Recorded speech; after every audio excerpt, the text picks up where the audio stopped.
Hello, welcome to Collected Creations. In this Anatomy of a Blu-ray, we're going to be looking at the Madman release of The Cost. Also, that droning sound you could probably hear is my aircon. It's ironic, the heater's on that side and the aircon's on that side. It's not really ironic, it's just like, I feel like that's more noticeable when you hear it on camera. It's just a me thing, I don't know. Anyway, let's talk about the movie. So, this was actually suggested by, of all people, the director. He commented on one of my videos saying that I should check out the film. And it was during the Black Friday sale, so I figured, I guess, sure, why not? You know, mostly because I can, but also because I like to obviously support homegrown Australian cinema. And this is so homegrown, it's like uncanny. It's one of those kind of homegrowns where it's like, I've been there, kind of.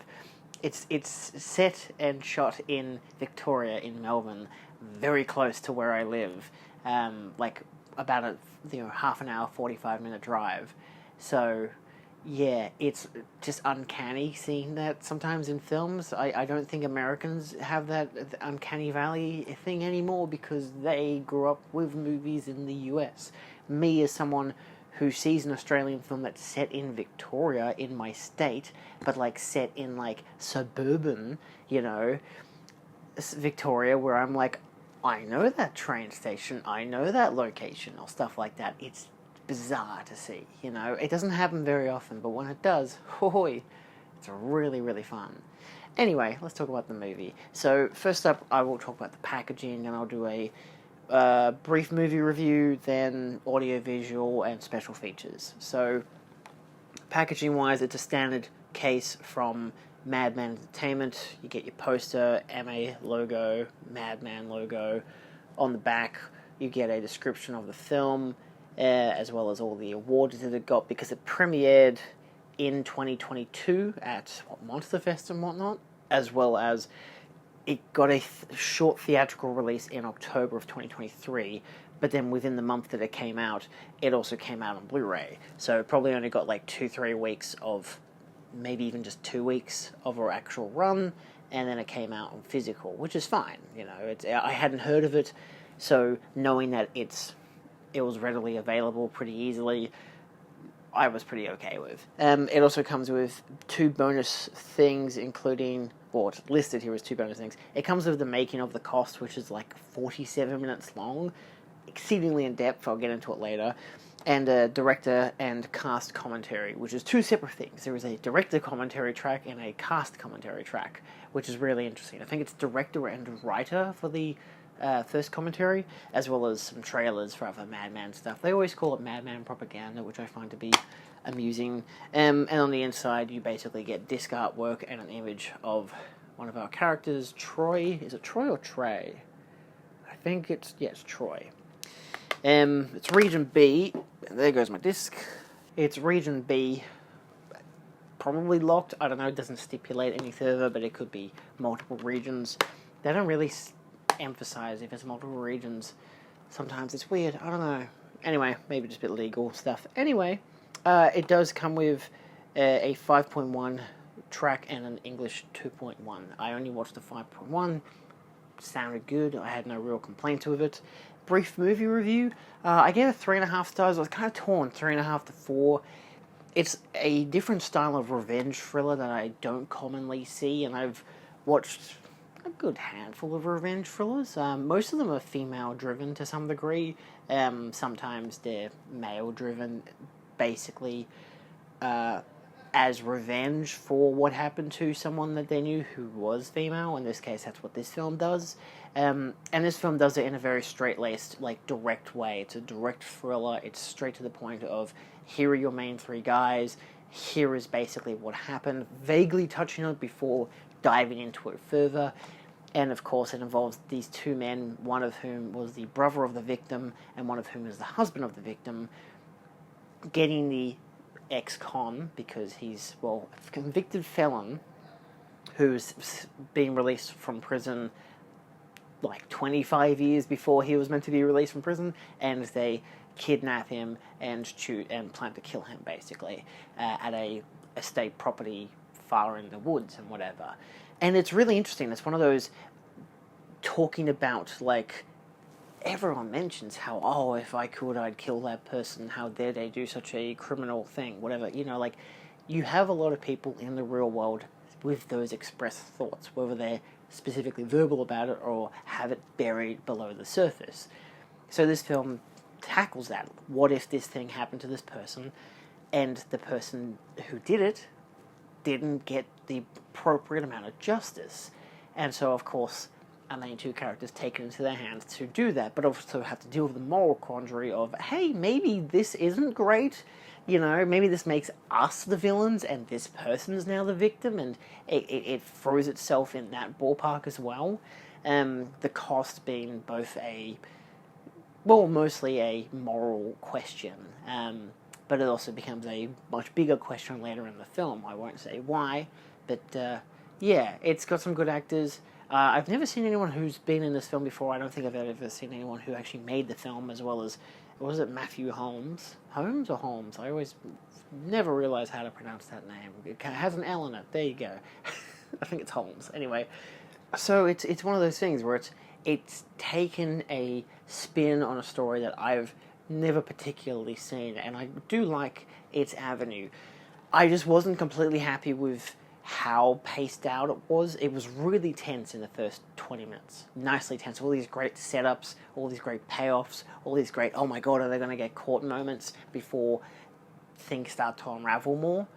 It's, for me, a film that, because it's, 108 minutes long, I feel like it could have been a 90-minute thriller in a way. I know that sounds like a lot to cut off, like, shave off 38 minutes, but in my mind, it's like, when it comes to films, if you can balance yourself to be even 90 minutes or 2 hours, you can be one or the other.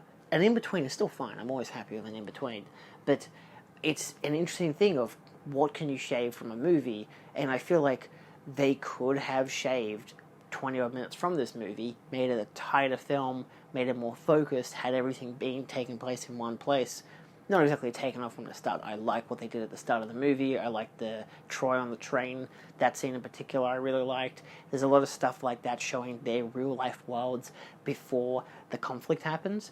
But to be fair, the movie does kind of justify its runtime as well. They introduce another character in, they make this extra dynamic happen, and it pays off with the ending, sort of works out. It's arguably predictable as to where it's going to go plot-wise, but I mean, it still works. You know, the effects work is nice. The camera work is really nice as well. I like how they shot it. It looks good. You know, it's one of those things where when I was watching the special features, the making of, the cinematographer was saying how, you know, you look at the Australian outback and most of the time it's a very, you know, green and brown color. And so he had to work within those limits of the color grading as well. So it's interesting to kind of like see that depicted, and it kind of brings an endlessness to where they're at. So yeah, I don't know, it was nice. But the film's good. I would definitely recommend watching the film. Again, I did like it. 3.5 stars not a bad thing. It's out of 5. Hey, that's good. That's like 70% on Rotten Tomatoes or whatever the fuck that website is. So yeah, it's a good film. I enjoyed it. I didn't watch any of the commentary tracks. I'm not really too big as a commentary person, but the fact that you get 2 different tracks, including a director and I believe co-writer commentary, or at least just a director commentary track, which is pretty goddamn good, especially for something that's low budget and new, and the fact that, well, not really and new, but just low budget, the fact that they're like, yeah, we can do a commentary track, slap it on the Blu-ray, why not? You know, same for the fact that the, I believe it's the lead 2 actors, Jordan Fraser Trumbull and Damon Hunter are the actors in the cast commentary. So, and they're the brother and husband of the victim. So, yeah, it's interesting. It's nice to have that kind of a dynamic, to have those people. So that's good. I don't know what they say, what they talk about, but just the idea that something like that is available on the disc is really nice. But what I can say is that making of is really in-depth. I hadn't realized that the movie was actually filmed during COVID, so like during 2020, which is kind of insane, because it's like, they were saying how it was meant to be a movie that was meant to be short, but not, they didn't want it to be like short film runtime, but then it kind of just kept growing and growing. They wanted to be like a small cast and crew, one location, easy peasy, director, cameraman, sound person, like main cast, you know, the very, very basic thin line things to make it as cheap as possible, but also make it still look and sound professional. But then, as it went along, more people heard about it, more people liked the idea of it. There was a producer who got on board who really liked it and was happy to fund it. There's extra elements like that for the pre-production stuff, which was really interesting, as well as the casting and all that. Some people had worked with the director before on his previous film, so yeah, it's nice to see them like divulge into that, and then of course talking about the filming itself, how they were filming on weekends, how it was during like peak COVID season, so a lot of it was quite difficult to film, and half the time, like they had cast members who had to fly down from different states, and it took them a while to get there, to the point that one of the lead actors, who plays one of the female characters in the film, she didn't even think that she'd be able to be in the film by the time she shot her scene. She thought they would have cast someone else because it took her so long to get from Queensland to Victoria. So, yeah, it's interesting. They had to make sacrifices here and there, but I liked how they showed a lot of the behind the scenes stuff. How they showed the on-set filming, especially for scenes that were quite brutal in terms of filming conditions. They were saying, Melbourne weather, it's cold one day, hot the next, cold in the morning, then hot, and then cold again. Like, within the same day, you can have 4 goddamn seasons. So, given what the characters had to go through and what they were dressed in, it was interesting to obviously to have to see them and be like, yeah, I understand that Melbourne sucks. So, yeah, it's nice for them to emphasize certain things, how they had some production issues here, had some benefits here, were able to utilize the appropriate camera work so they could do what looks like 2 or 3 different takes all in one foul sweep, just with 3 different cameras.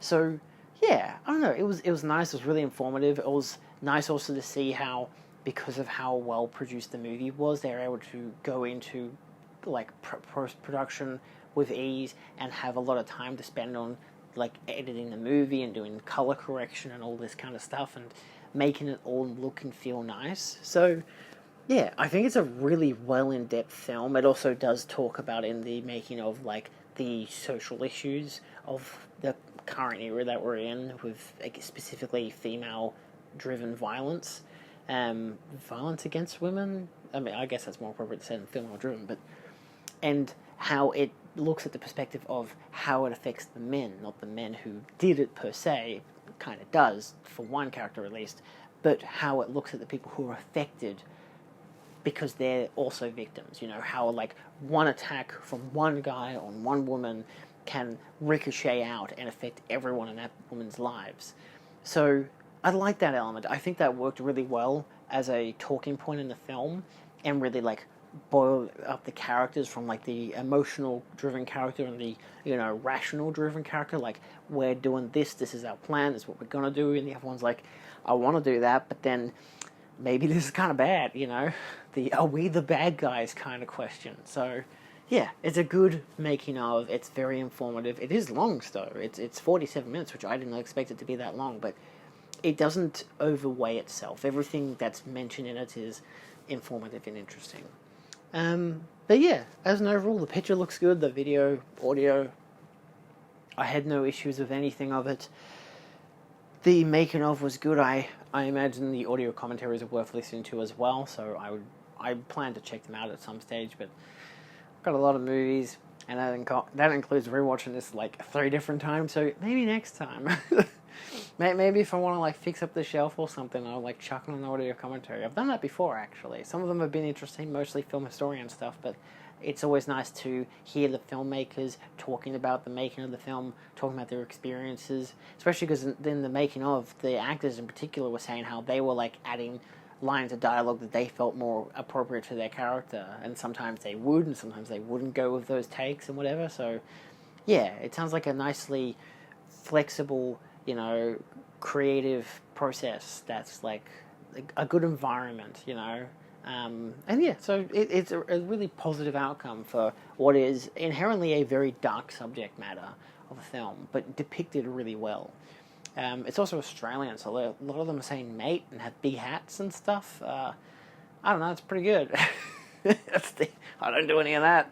So, yeah, I don't know, it felt almost like a cliche that they had to keep saying mate, but then they like went to might of 10 and a bottle, and I'm like, oh my god. It's just like, oh, hits home. Not the Mitre 10. I would have been found it funny if they went to Bunnings, but I mean, like, Mitre 10, it's funny. But yeah, it's good. It's a good film. It's a good Blu-ray. I definitely would suggest it. I imagine it'll probably go to a streaming service eventually, but I definitely would recommend the Blu-ray, especially for that making of. And I imagine, again, 2 different commentary tracks is a well-warranted piece of media. Because at least this doesn't enforce, like, because you think, like, oh, it's just got a making of. It's like, yeah, but the making of involves interviews with the director, the writer, who is the co-writer, the producer, and, like, the 4 lead actors. So the fact that they were able to do that all within one 47-minute thing, so you're not clicking on constant, here's an interview of this person, here's an interview of that person, you know, makes it easier, one big chunk, and it's got the whole process from start to finish. It's nicely done. So, yeah. So, Matthew, if you watch this, do you want to do a podcast? if you're interested, if you do see this video, because you did suggest me to watch the film, and I got to watch your other film as well, because, again, got to support Australian filmmakers. But yeah, I don't know. If you're interested, let me know. But outside of that, I did enjoy the film. I'm happy that I bought it. Thanks for the recommendation, and I hope you all check out the film and the Blu-ray. Cool. Yeah. Anyway, thanks for watching this Anatomy of a Blu-ray. Go check out more, and whatever else is suggested on the side of the screen there. And subscribe, I guess. Why not? I don't know. This isn't my job. It's for fun. Bye.